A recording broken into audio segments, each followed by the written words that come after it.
बच्चों अभी हम स्टार्ट करेंगे क्लास 7th हिस्ट्री का 7th chapter which is tribes, nomads and settled communities. Chapter में कुछ इंपॉर्टेंट ट्राइब्स के बारे में रीड करेंगे। देन नोमैड्स मतलब वो लोग जो कॉन्स्टेंटली ऑन द मूव रहते थे, हमेशा एक से दूसरी जगह आते जाते रहते थे। और कुछ कम्युनिटीज जो सेटल डाउन होकर एक ही जगह पर रहकर अपने लाइवलीहुड को अर्न कर रही थी। तो स्टार्ट करते हैं। You saw in chapter 2nd, 3rd and 4th how kingdoms rose and fell. Class 7th में हम 8 to 18 सेंचुरी की बात कर रहे हैं।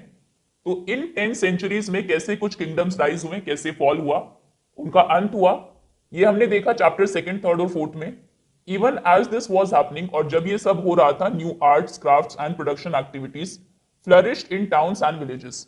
तो गांव और शहरों में कुछ नए आर्ट की, क्राफ्ट की और प्रोडक्शन की एक्टिविटीज फ्लरिश कर रही थी।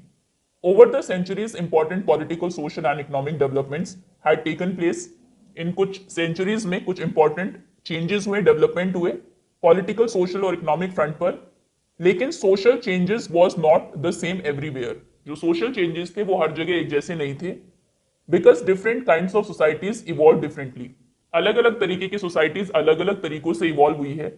It is important to understand how and why this happened. तो अभी ये समझना जरूरी है कि ये कैसे हुआ और क्यों हुआ। In large parts of the subcontinent, Indian subcontinent के एक बड़े पार्ट में society was already divided according to the rules of varna. वर्ण का रूल हमने देखा था, 4 वर्ण्स में डिवाइड किया गया था लोगों को।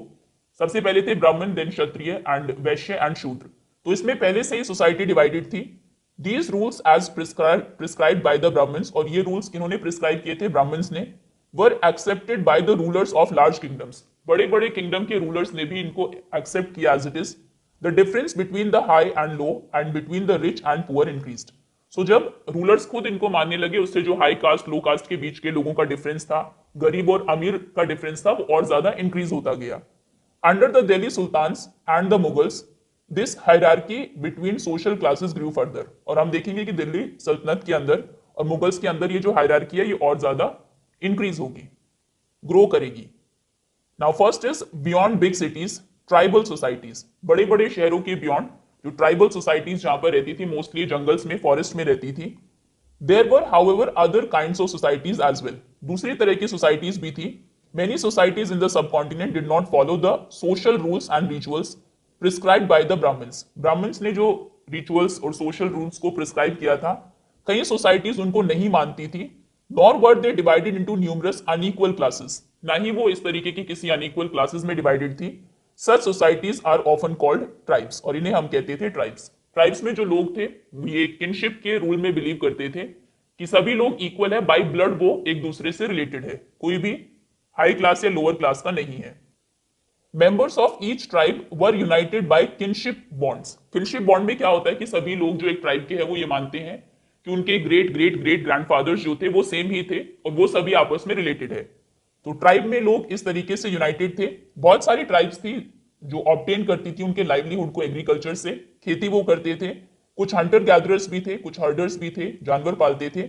Most often they combined these activities to make full use of the natural resources. अक्सर वो ये सभी एक्टिविटीज करते थे, खेती भी कर ली, हंटर गैदरर्स भी थे और जानवरों को भी पालते थे, ताकि जो रिसोर्सेज है उनके पास, उनके एरिया में जिसमें वो रह रहे हैं, उसका वो फुल यूज कर सके। सम ट्राइब्स वर नोमैडिक, कुछ नोमैडिक थे, एक से दूसरी जगह आते जाते रहते थे। And move from one place to another. A tribal group controlled land and pastures jointly. एक ट्राइबल ग्रुप एक साथ ही जॉइंटली एक लैंड को या पैस्चर को कंट्रोल करता था। And divided this amongst household according to its own rules. और आपस में उनको डिवाइड कर लेता था बाद में, जो भी वहां से प्रोडक्शन हुई है, खुद के रूल्स के according. Many large tribes thrived in different parts of the subcontinent. तो इंडियन सबकॉन्टिनेंट के डिफरेंट पार्ट्स में बहुत सारी ट्राइब ने फ्लरिश किया, वो वहां पर फली फूली। They usually lived in forest, और अक्सर ये लोग जंगल में, हिल्स में, डेजर्ट्स में रहते थे, उन जगहों पर विच वर डिफिकल्ट टू रीच, जहां पर पहुंचना मुश्किल था। Sometimes they clashed with the more powerful caste based societies. और जो कास्ट बेस्ड सोसाइटी थी, जो विलेजेस में रह रही थी, टाउन्स में रह रही थी, कई बार उनके क्लैशेस भी होते थे उनके साथ। इन वेरियस वेज, कई तरीकों से the tribal retained their freedom. उन्होंने अपनी फ्रीडम को, आजादी को रिटेन रखा और प्रिजर्व किया। उनका जो एक सेपरेट कल्चर था, वर्ण और ये जो कास्ट सिस्टम था, इससे हटके उसको उन्होंने बचा के रखा। But the caste based and tribal societies also depended on each other for their diverse needs. अभी अगर कास्ट बेस्ड सोसाइटी में रहने वाले लोगों को कोई फॉरेस्ट प्रोडक्ट चाहिए, हनी चाहिए या फिर वुड चाहिए, तो वो किसके पास जाएंगे? ट्राइबल सोसाइटीज के पास। सिमिलरली ये भी इनके पास आएंगे, तो दोनों डिपेंडेंट भी थे आपस में। This relationship of conflict and dependence, relationship कैसा था? कॉन्फ्लिक्ट भी था। ये कास्ट सोसाइटी में बिलीव करते थे, ये नहीं करते थे, किनशिप में बिलीव करते थे, सोशल डिफरेंसेस थे, लेकिन डिपेंडेंस भी थी। Gradually caused both societies to change. तो जब मिंगलिंग हुई दोनों ही सोसाइटीज में, दोनों में ही कुछ चेंजेस आए। कुछ चीजें कास्ट बेस्ड की ट्राइबल सोसाइटी में आएंगे, कुछ ट्राइबल की कास्ट बेस्ड में। Now second is who were tribal people. Tribal people थे कौन?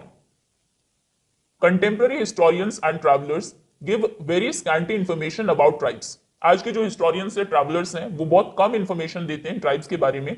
अ few exceptions apart, tribal people did not keep written records. अभी इसका एक रीजन ये भी है कि कुछ को छोड़ के जो ट्राइबल लोग थे वो कोई रिटन रिकॉर्ड नहीं रखते थे, but they preserve rich customs and oral traditions. लेकिन उन्होंने अपने रिच कस्टम्स को प्रिजर्व करके रखा, और जो ट्रेडिशंस हैं वो ओरली बताते थे अपनी जनरेशन को। These were passed down to each new generation, और ये जनरेशन टू जनरेशन पास होते गए।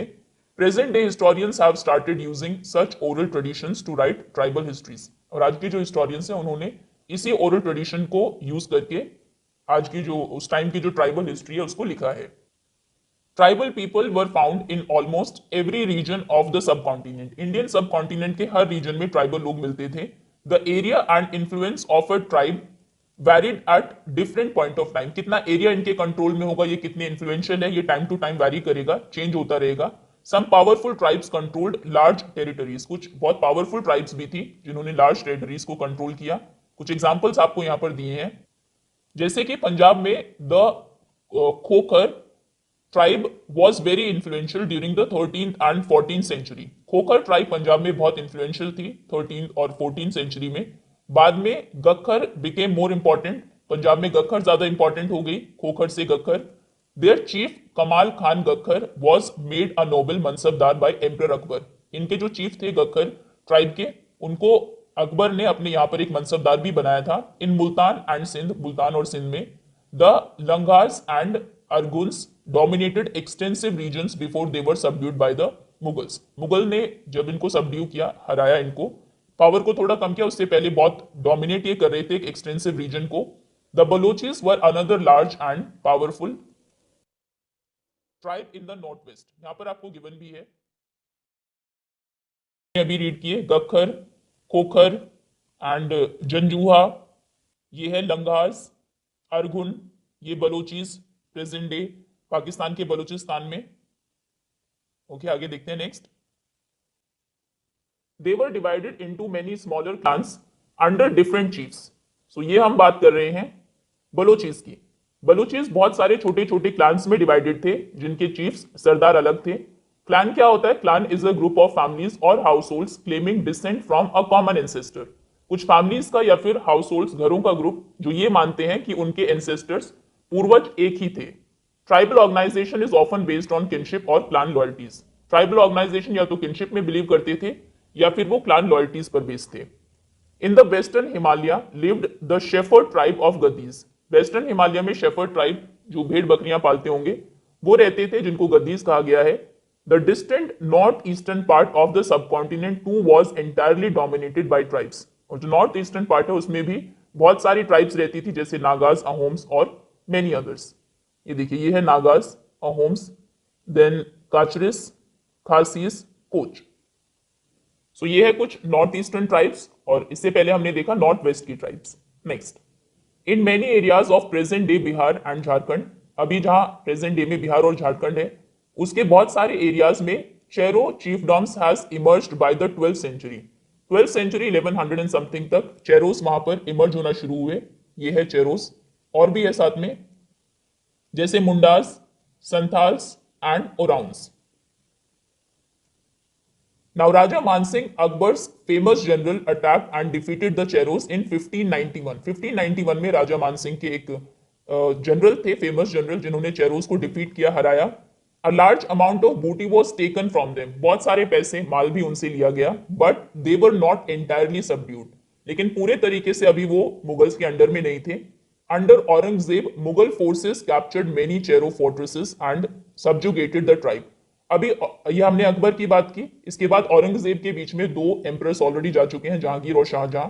और औरंगजेब ने रूल करना स्टार्ट किया था 1658 से, और ये इमर्ज कब हुए थे चेरोस? 12th सेंचुरी यानी कि 1100 एंड समथिंग से। सो 1100 से 1600 लगभग 5 सेंचुरीज तक ये वहां पर थे। और उसके बाद फाइनली औरंगजेब ने इनको हराया, कंप्लीटली इनको अपने अंडर में ले लिया। द मुंडास एंड संथाल्स इनके आसपास ही थे, अभी हमने देखा, were among other important tribes जो रह रहे थे in this region and also in Orissa and Bengal.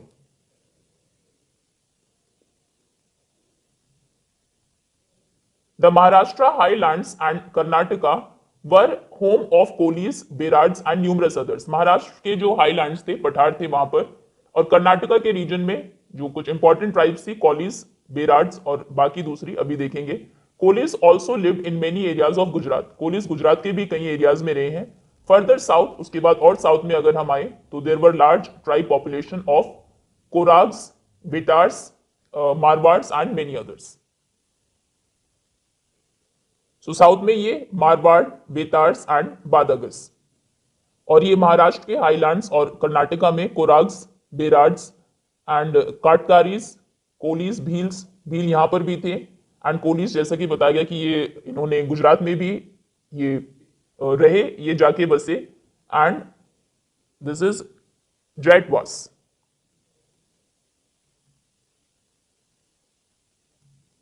The large tribe of Bhils was spread across western and central India. हमने देखा कि सेंट्रल इंडिया और वेस्टर्न में भील्स फैले हुए थे।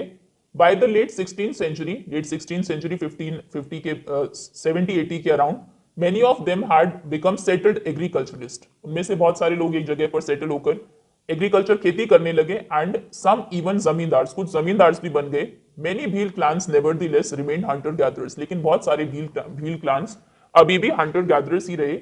The Gonds were found in greater numbers across the present day state of Chhattisgarh, Madhya Pradesh, Maharashtra and Andhra Pradesh. Present day जहां पर ये प्लेसेस है, वहां पर जो ट्राइब थी वो थी गॉन्ड्स। ये देख चुके हैं आई थिंक हम पहले भी। गॉन्ड्स, बेगास, कॉन्ड्स एंड कोयास, ये चार और ट्राइब्स हैं। गॉन्ड से शायद इसका नाम गोंडवाना पड़ा होगा उस टाइम पर। सो ये ट्राइब्स के नाम आपको पता हो, भले ही एग्जैक्ट नहीं, लेकिन थोड़ा आइडिया हो कि वो नॉर्थ ईस्ट में, नॉर्थ वेस्ट या फिर साउथ में कहां पर रूल कर रहे थे, रूल नहीं, रह रहे थे। Now how nomads and mobile people lived. Mobile मतलब जो ऑलवेज ऑन द मूव थे, हमेशा एक से दूसरी जगह आते जाते रहते थे। वो रहते कैसे थे? नोमैडिक पैस्टरलिस्ट। पहले हम बात कर रहे हैं जो चरवाहे थे, जिनके पास जानवर थे, वो मूव करते रहते थे over long distances with their animals, अपने एनिमल्स के साथ दूर दूर जाते थे। They lived on milk and other pastoral products. Milk होता था क्योंकि जानवर थे उनके पास, और बाकी जो पैस्चर से उनको कुछ प्रोडक्ट्स मिलते थे।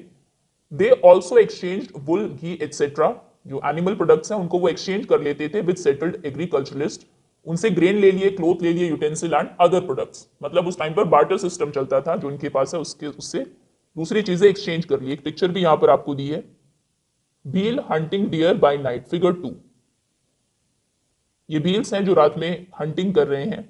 और सेकेंड फिगर है a chain of mobile traders connected India to the outside world. ये जो कुछ मोबाइल ट्रेडर्स थे, इन्होंने इंडिया को कनेक्ट किया बाहर के वर्ल्ड से। यहां पर आप देख रहे हैं नट्स बीइंग गैदर्ड, नट्स को इकट्ठा किया जा रहा है, and loaded on the back of the camels, और कैमल्स की बैक पर उनको लोड किया गया है। Central Asian traders brought such goods to India. Central Asia से जो ट्रेडर्स थे वो इंडिया में ये चीजें लेकर आते थे, and the Banjaras and other traders carried these two local markets, और फिर वो बंजारास को बेचते थे, बंजारा इनको लेकर लोकल मार्केट्स में जाते थे। They bought and sold these goods as they move from one place to another. जब वो एक जगह से दूसरी जगह पर जाते थे तो इन चीजों को कहीं से खरीदते थे, दूसरी जगह पर बेचते थे। Transporting them on their animals, अपने एनिमल्स के ऊपर उनको ट्रांसपोर्ट करते थे, रख के ले जाते थे। The Banjaras were the most important trader nomads. Banjaras बहुत इंपॉर्टेंट ट्रेडर नोमैड्स थे, नोमैडिक भी थे और ट्रेडर्स भी थे, व्यापारी भी थे। Their caravans were called tanda. उनके कारवा को, कारवा में कई सौ लोग होते थे, बंजारास होते थे, उन्हें कहा जाता था टांडा। सुल्तान अलाउद्दीन खिलजी, जिनके बारे में हमने थर्ड चैप्टर में रीड किया है, use the Banjaras to transport grains into the city markets.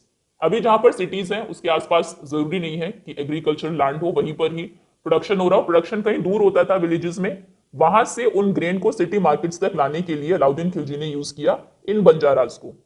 Emperor Jahangir wrote in his memoirs that the Banjaras carried grains on their bullocks. Jahangir ने भी अपने मेमोइर्स में लिखा है कि बंजारास उनके बैलों के ऊपर ग्रेन्स को कैरी करते थे डिफरेंट एरियाज से और उनको बेचते थे टाउन्स में, शहरों में। They transported food grains for the Mughal army during military campaigns. Mughal army जब जाती थी मिलिट्री कैंपेन में दूर दूर तक, तो वहां पर जरूरी नहीं है कि वो अपना जो अनाज है सारा, जो बीच में जरूरत की चीजें हैं, वो साथ लेकर जाए। उनको कौन ये ट्रांसपोर्ट करते थे? ये बंजारास।